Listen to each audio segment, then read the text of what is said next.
इकबाल हसन। इकबाल हसन एक ऐसा नाम है जिन्होंने मोस्टली पंजाबी फ़िल्म्स में काम किया। कौन हैं? इनकी फ़ैमिली में कौन-कौन है? इनके बारे में मुकम्मल डिटेल्स बायोग्राफ़ी आज की इस वीडियो में जानेंगे। उससे पहले अगर आप मेरे चैनल मसाला न्यूज़ पर नए हैं तो मेरे चैनल को सब्सक्राइब कर लें।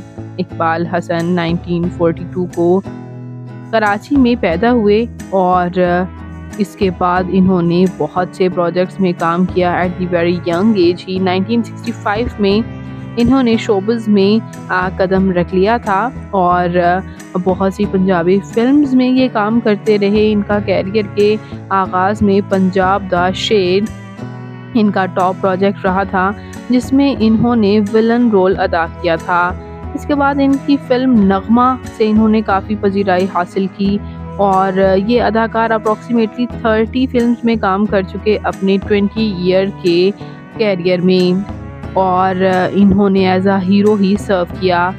ये अदाकार जो कि कम उम्री में ही इस दुनियाए फ़ानी से रुखसत हो गए। जी हाँ व्यूअर्स, महज 20 साल के कैरियर के बाद इनका इंतकाल हो गया। इनका इंतकाल एक कार एक्सीडेंट में हुआ था।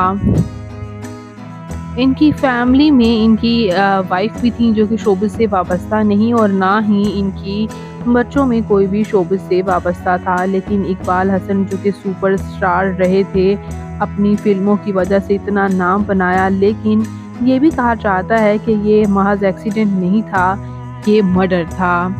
आप इस बारे में क्या कहेंगे? कमेंट्स में अपनी कीमती राय का इज़हार ज़रूर कीजिएगा। मेरी और मेरी टीम की तरफ से इनके लिए बहुत सी दुआएं। अल्लाह पाक इन्हें जन्नत में आला से आला मकाम अता फरमाए। आमीन सुम आमीन। वीडियो अच्छी लगी हो तो वीडियो को लाइक कर दीजिएगा और मज़ीद इंटरेस्टिंग वीडियोज़ के लिए मेरे चैनल मसाला न्यूज़ को ज़रूर सब्सक्राइब कर लें। अल्लाह हाफ़िज़।